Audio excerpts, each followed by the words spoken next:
Hello world. Today we're doing Stevland Hardaway Morris. You know him. Stevie Wonder. Yes. His name, his stage name was Little. formed by Barry Gordy. He died already, I know that. Who is producer of Last Dragon. You know that movie, right? I believe it or not, I actually saw it. Somebody said, Yeah. it's good. Yeah. Really? So he's the one that coined his name. Yeah, and he was born. He had sight for an hour. I don't know what it was. It's sad. Okay, so he was born prematurely, 6 weeks, I think, and they put him in an incubator that was high on oxygen, and that caused the retinas to separate because I guess that happens. Yeah, that's... So you'd think he could sue the hospital. Maybe he did. I don't know. So maybe that's how he got famous. He sued and he had all this money to buy all those instruments. He learned each of them. Yeah. They said he was a prodigy. She's got a first recording contract at 11 years old. And he's the youngest solo artist ever to have a #1. Yes, Now, yeah. American. yes. Oh, and are there others in... It said American. Oh, okay. solo artists, so. I didn't look to see what other countries have. I mean, we only go by the American charts anyways. Now, Fingertips is his first #1, of which he has 10. And I think the 10... No, it doesn't. 11 if you count We Are the World. Right? Because that was a #1. And he's in it. But 10 charted songs. So he is the last of our 80s artists that we've done that had at least 10 hits. He's considered the 8th biggest artist overall, Right. with that amount of hits. So he has a stat nobody else has, I think, unless it's been overtaken. But I think back then, We had 3 consecutive #1 albums. In the 70s, had 3 Grammy awards for Album of the Year. Right. As far as I know, nobody's done that before. No. There are Paul Simon, Taylor Swift, Frank Sinatra all did the same thing. Did they? But he's the only one where it's 3 consecutive. You're right. That's what I meant. Now, after he did his 3, he did not put out an album one year. And Paul Simon won and said, "I'd like to thank Stevie Wonder for not putting out an album." Yes, I saw that. Now, would he have, say he did put out the next album, would it have beat Paul Simon's? I don't know. I mean, I don't even think I reckon. Well, maybe some of this. The one that has Superstition was one of them on it. So what was the first hit you recognized when you go in order? I thought Uptight was probably the first. Yeah, probably Uptight. Everything's all right. The biggest hit that I his first biggest hit that I recognized that they play on the radio. My Cherie. Yes, yeah, that's the one. Do do do do do do. Right. And they still play it? Yeah, I've heard it. I still hear it. Okay. It's a bunch of them that I didn't realize he sang. That's probably one of them. I didn't realize that was him when you hear it. Yeah. So we were talking about last week when we talked about Stevie Wonder, how he did harmonica on lots of people's duet. And we didn't mention. I didn't mention Stevie. Sting. I didn't mention Brand New Day. He does the harmonica at the end. Do do do do do do do. Paula Abdul. He did Will You Marry Me? Okay. Let's see. Elton John. I guess that's why they call it the blues. Right. We knew that much. Yeah. Chaka Khan. He did. I Feel For You. Yeah. Prince produced, right? And the Eurythmics, who we just did a couple videos ago. Yeah, okay, so I don't know why. The song that was on our last week we did Thompson Twins and we forgot to, well, not last week, but 2 weeks ago, but we forgot to, we usually try to tie them, and we didn't tie them, so I'm tying them now. Eurythmics did Would I Lie to You, right? And Thompson Twins did Lies. That's our tie for those two. Okay. Is there any tie to Stevie Wonder? No, I don't think so. Okay. Do you have anything about sight? I don't think so. Well, that's Eurythmics. Thompson Twins was last week, so we'd have to time with Thompson Twins. But there must be an angel was your honorable mention for Eurythmics. Oh, there. And that's what Stevie Wonder was Stevie on. Wonder played on it, right? And then obviously, you got the That's What Friends Are For. He did the harmonica. He sang with Paul McCartney. You actually, well, we'll get there, but he collaborated with, who else? Michael Jackson. Are there any other key collaborations? So I thought there were more. I don't know why I thought there were more. The Friends, Elton John. Yeah. Friends Love Didn't Work, that one. They're all alive. Those four. Well, I mean, every artist that was in We Are the World with him, we can go by and say he collaborated. Okay. I mean, when he sang on We Are the World, he was with Bruce Springsteen, so that's kind of an odd duet. Now, he's blind, so we will forgive the fact that he sang an event for Kamala Harris. Oh, yes. Yeah, we saw that. And he sang. Well, how about this? He had a daughter born. Right. And he wrote a song called Isn't She Lovely? Never ranked. No, but I asked him, how would he know? He's never seen her. I suppose you don't just go, there are 5 senses. Yeah, okay. Although, there was a point in his life where he only had 2 out of his 5. He was in a coma for 4 days. Right. After a car accident. After a car accident. And why did they let him drive? Is what I want. He's blind. You shouldn't let him drive. Did he drive? No, he was in the backseat. But I think But although, when you hear he was in a car accident, like, of course he was. He can't see where he's going. did you see Carpool Karaoke with James Corden? Yes. Okay, he did pretend he was going to drive. Okay. And James Corden's like, are you sure you can do this? And then he's like, oh, I don't have my license on me, so they switched.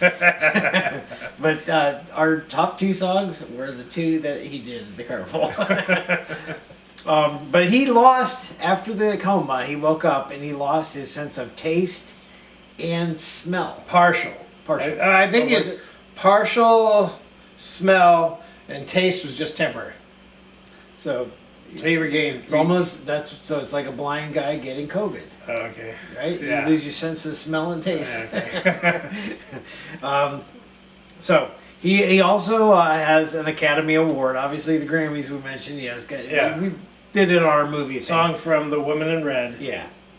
And he's been in 2 Annette Funicello movies. The beach blanket movies? Yes. The beach, one called, actually I didn't write down the titles. But yeah. One was Beach Blanket and I don't remember the other one. But, those kind of movies, they always have to have a musical bit. So he's on the beach doing his thing. He's young, too. He was on Sesame Street.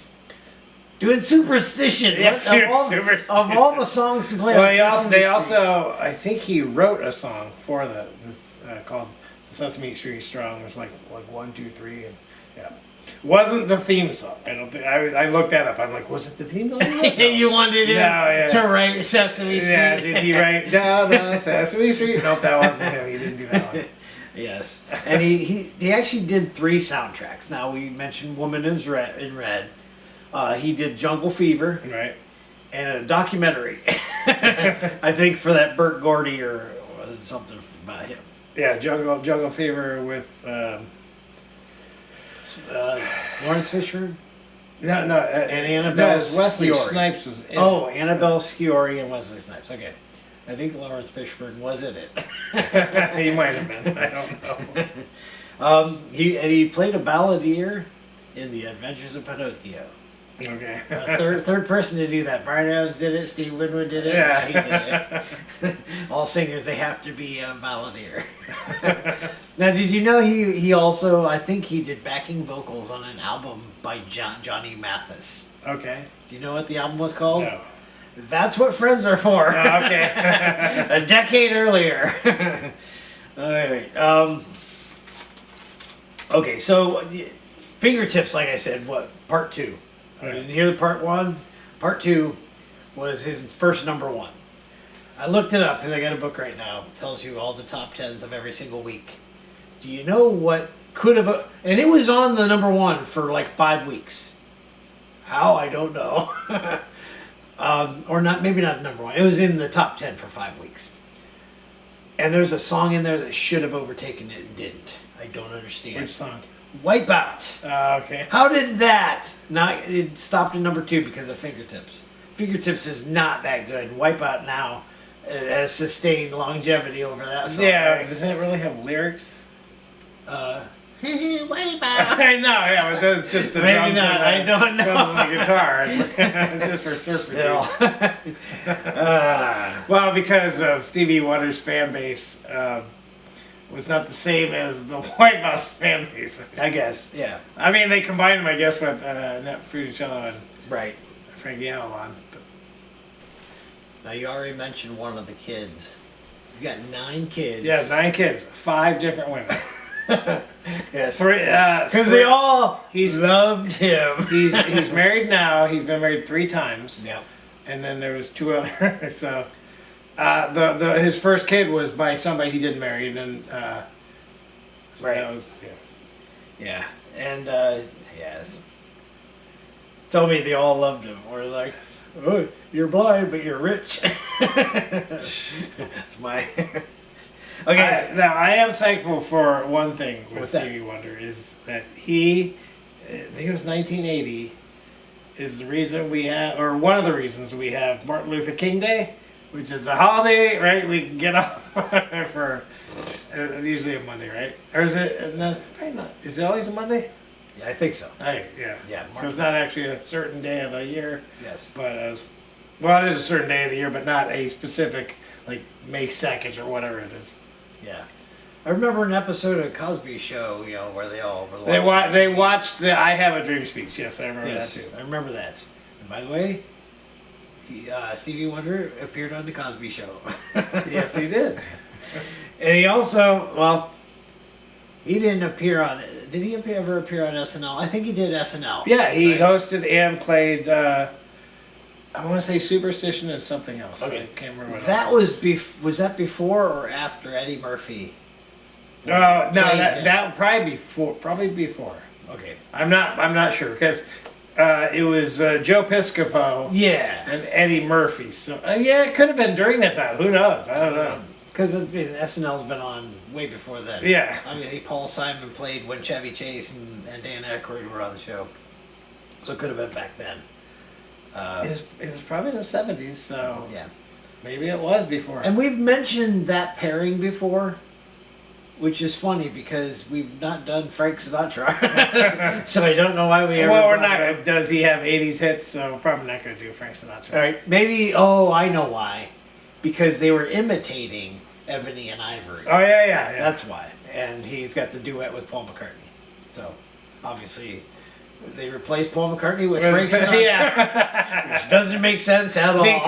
because their cast member looked more like Frank Sinatra. Yeah, he could do a better impression. Yes. Of Frank Sinatra. We always like that song. I'm black. What would he rhyme? I'm black, you're white, you're blind, I have sight. Yeah. Would that be funny today? I don't know.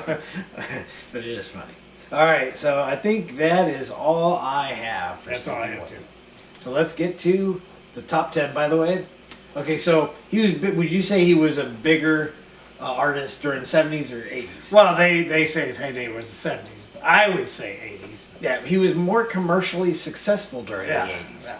How many of our songs do you think come from the 80s as opposed to the 70s? At least half of them. Me too. Okay, now here's the bigger question. But I would say his biggest hit was from the 70s. Okay. Maybe. No, actually, I'm going to say you're wrong. I know for a fact you're wrong. His most played on the radio? Yeah. Longevity at number 1, though, Okay. came from the 80s. But I'm just saying, the one you hear is Superstition. Do you hear anything else? No. But, okay, so he's got 10 number 1s. How many number 1s made our list? A third. Just a third? Yeah, 3. No. 6. 6? Okay. So most of these songs will be number 1. So Okay. that we agree. And I guess that means Billboard got most of it right. Fingertips they got wrong, but Yeah, I don't understand that. okay, let's get to the top 10. Now, honorable mention wise, I have Three, of course. You have one. Of course. How do you come close? I don't all the know. time?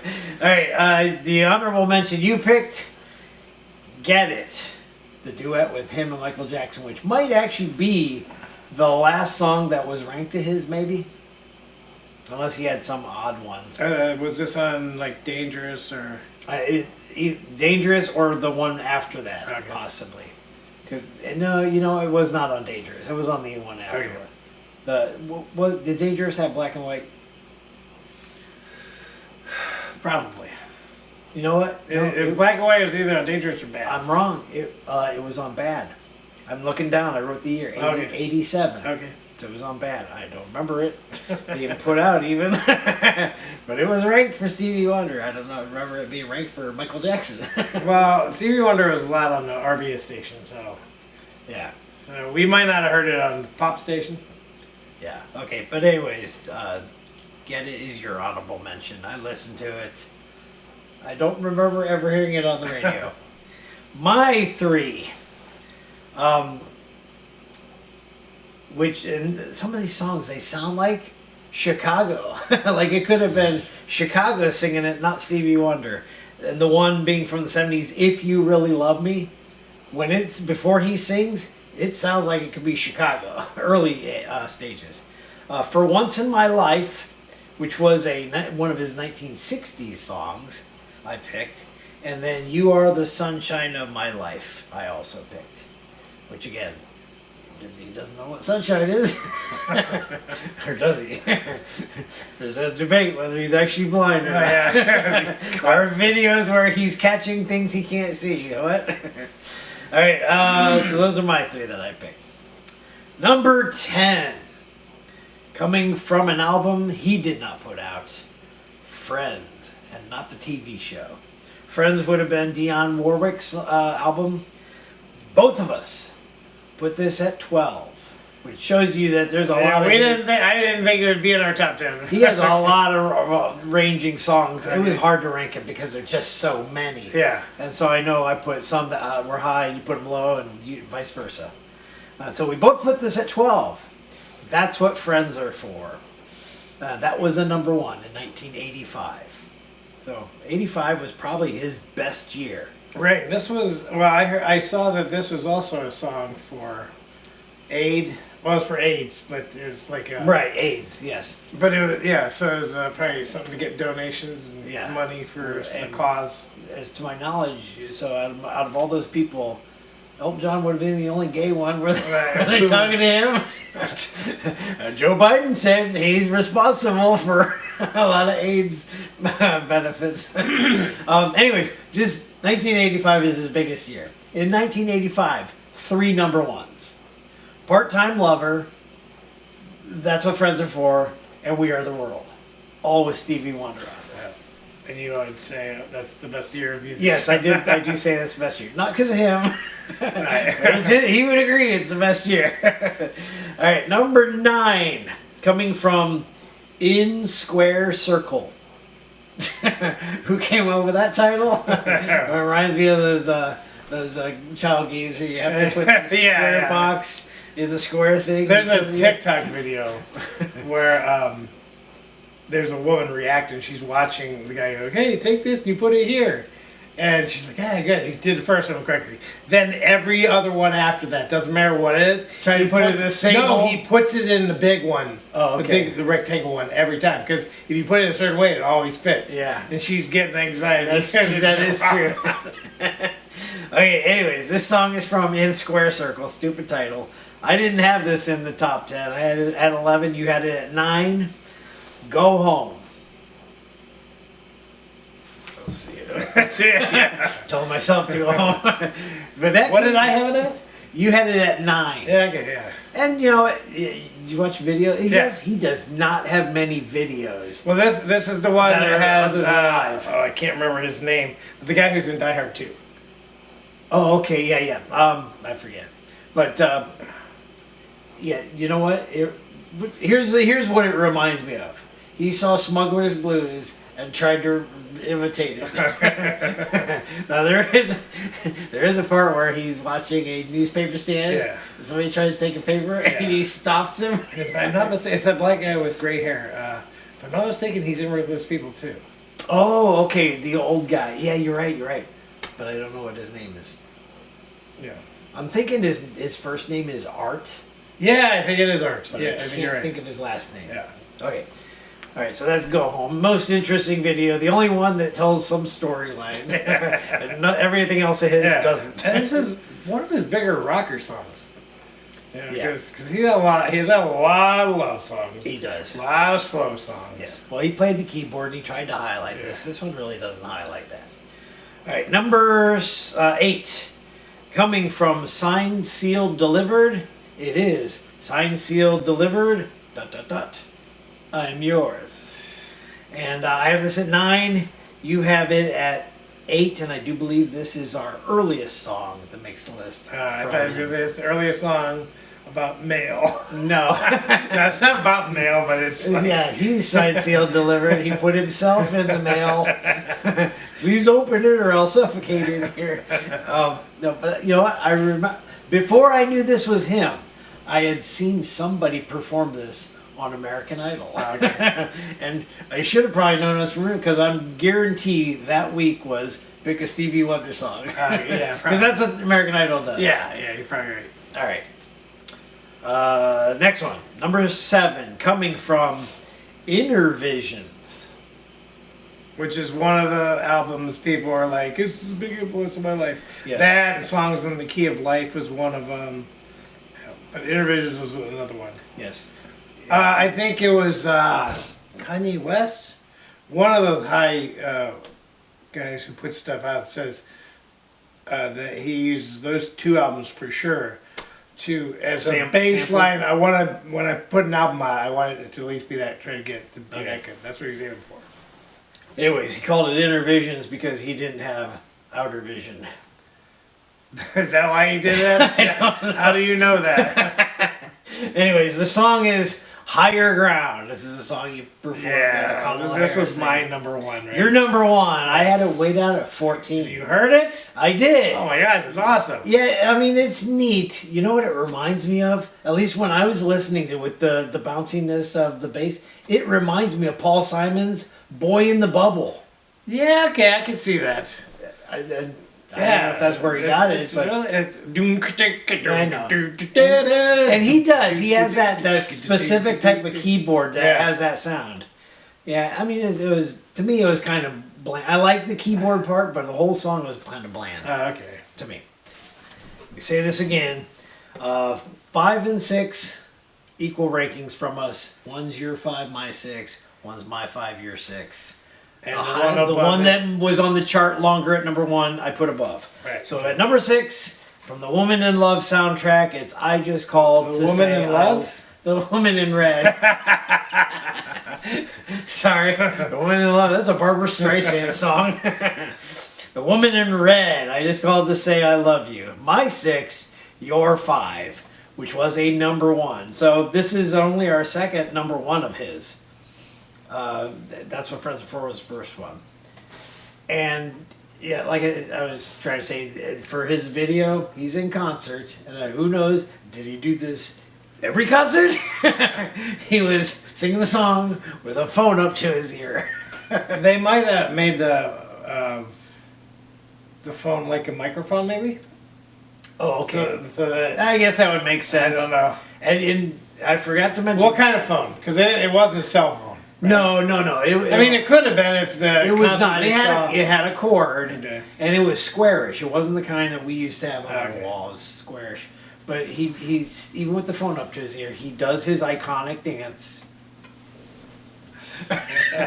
Very good. Yeah, he does that. Ray Charles did that with too, the right? sunglasses. Not as much as Stevie Wonder. No, he did on some things though.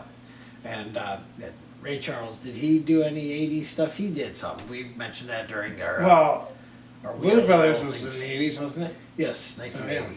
Okay. I don't know if we'll do Ray Charles ever. Who knows? Can we find 10 of his songs? Are there any other blind keyboardists besides them? Blind black keyboard. Blind black specifically, yeah. Oh, yeah. I mean, I know There's blind people that are musicians. yeah, like that one song, Somebody's Knocking, In Should I fact, Let Him In? That's from a there was blind a blind artist. opera singer, Andre Bocelli. Okay, he's blind? He's blind, and Really? Stevie Wonder played with him. I didn't realize he was blind. And then you have Jeff Healey. Jeff Healey has died. He played the guitar. He on played his the lap. guitar. He was in Roadhouse, of course. Okay. I don't know how I made top 10 blind artists. Okay, that's it. That's number 6, right? Number 5. Again, another album that's not his, Tug of War. Ebony and Ivory, and I believe this is his longest running number 1 hit. Okay. And I guess it's more Paul McCartney's than his Yeah, because it's right. on his album. So my 5, your 6, third number 1. And if you want to know what we have to say about it, go watch Paul McCartney's video. I almost said this is Elton John, right? Because Elton John had an album called, or a song at least called "Act of War." Now they And wasn't that with George Michael? I think. now they both played keyboards. Paul McCartney knew how to play keyboards, right? Yeah, Paul McCartney played piano. Yes, but I'm sure on this, he played the guitar. In the video, he played the guitar. So that means Stevie Wonder probably played the Yeah. keyboard. Now on SNL with Frank Sinatra and Stevie Wonder, they were both at the same piano. They were just side by side. Right. Yeah, in fact, the lyrics are side by side on my piano. Okay, is it piano or piano? Which they say piano. Yeah, on my piano. well, he calls it on my piano keyboard. Oh Lord, why don't we? Okay. But I've heard it piano, and Yeah. I'm like, sounds weird. Yeah. Is it Keanu or Keanu?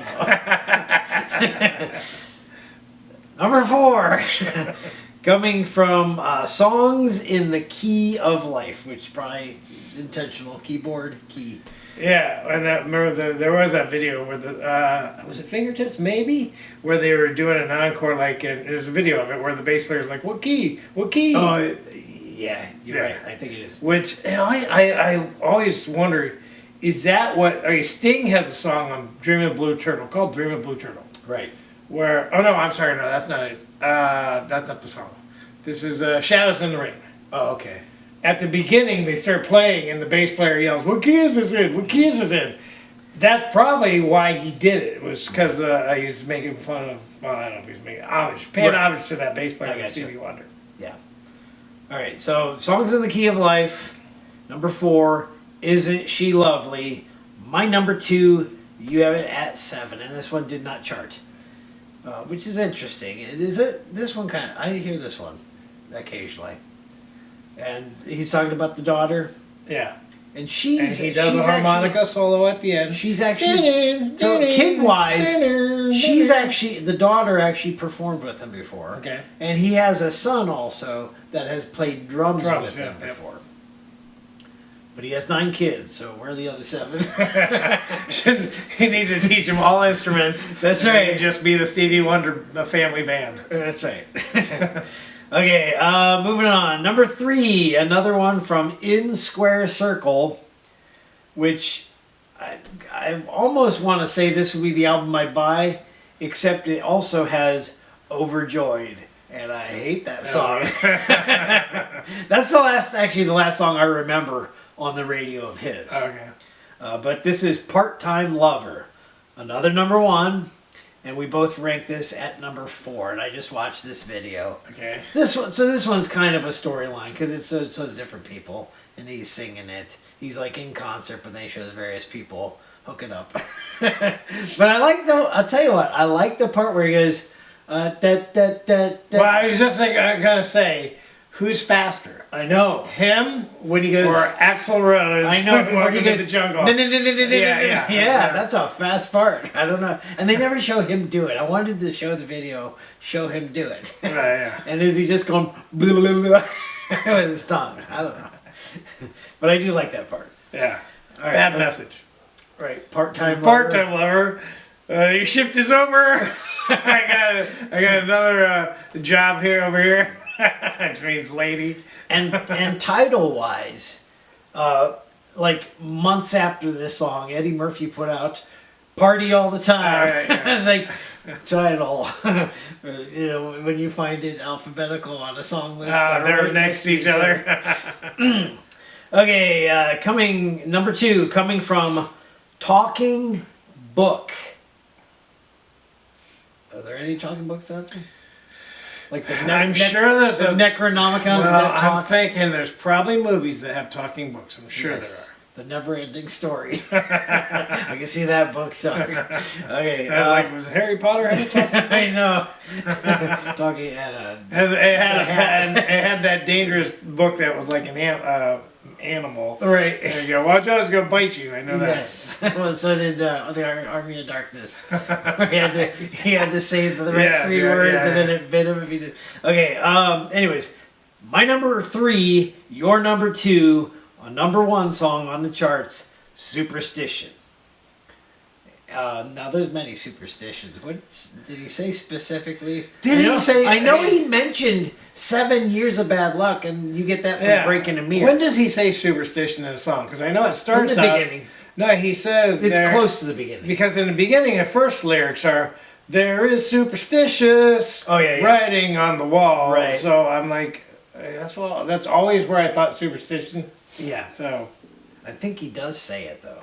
yeah, and this has they call it certain instruments, the keyboard, because it's such a distinct. Well, that's sound. what Higher Ground is. Yeah. Is a similar keyboard. Yeah, such a on the very next album. distinct sound. Starts with drums too. Yeah, I don't remember the name of the keyboard though, but it does have a specific sound. Sort of like Steve Winwood has a specific All right. sound on his So keyboard. if your name is Steve, you have to. No. All right. Anyways, that's our number 2. You thought it would be number 1. It's not, because we need a song that has way more instruments. But you know what? Superstition. I love when the horns come in. Yeah. Nope. That's not superstition. Yeah, it is. Are you sure? Yes. Okay. Okay, I'm gonna tell you what number 1 is. I know what number 1 is. It's Sir Duke. Yeah. And that what you just said sounds like what it, No, it's, that's a little different. okay, well, we'll listen to both songs. But this one's also on Songs in the Key of Life. So I'm going to say this would be the album I pick. Even though it's not, we say 80s music is better, Overjoyed ruins that one album, so I'm picking the 70s album from him. Sir Duke was the number 1, my number 1, your number 3. And I don't know if he says Sir Duke in this. I'm sure he does. Why? Why are you saying? I think he might once. Who's Sir Duke? Unless maybe he's talking about Duke Ellington, because he was Okay. a trumpet player, and this song specifically, those are trumpets playing. Okay. So yeah, and again, James Corden plays this in Superstition in the car with Stevie Wonder, and he acts like he does know the words. He could cheat. He could have the lyrics in his car. Stevie wouldn't know it. You know the words? Yeah, of course I do. The thing about Stevie Wonder, as many songs as he has, he can't. It's like, oh, what are those words? Let me look. He can't. He can't do that. He has to Maybe have it he might memorized. have a photographic memory. Who Oh knows? yeah, he could. I know they were coming up with some sort of machine Yeah. that teaches you Braille. Well, it's like Braille, but Yeah. memory wise. That's something I would never be able to do. Anyways, all right. So that's our top 10 for Stevie Wonder, and yeah, he was not in our top 100 because he's more of a 70s artist than an 80s artist, even though he had huge hits in the 80s. 5 on our list. Thanks to Go Home. If Go Home wasn't there, yes, we'd have more 70s songs. Anyways, and I had a 60s song. Had it been up to me, we probably would have more 70s songs on this. If you agreed. But you know. All right, so our next artist. So yeah, Stevie Wonder would never perform with them. They're so far different, but they had a number 1. Now Stevie Wonder had 10, so he ups him but he had a number one. You would never think this band would have a number one. It's like Metallica. You're launching, have a song that hits a number one. You're like, really? Yes. That's what I feel about this band. They had number one. It was early 80s. But it wasn't on our top 10 for that decade because I think it came out in 79. So you'll never, yeah. You're also going to wonder how this did not hit our top 100 artists. And the reason is they put out a movie. Ruined all their songs pretty much. Yeah, so figure it out for that one. Maybe you like the movie. We don't. You could. Okay, they have a color in their name, so Stevie Wonder would have no idea what you're talking about. he knows. Pink. What's that? He knows. They should. One band he would be familiar with, Black Sabbath. Oh. He knows what black is. Maybe. Blind Melon. All right. Anyways, yeah. Well, you should be able to guess it. You just said Pink. It's Pink Floyd. Yeah, we're not doing Pink. She's not the 80s. All right. Anyways, so that's our artist next time, and who knows what we're doing after that. All right. We'll see you then. Bye. Bye.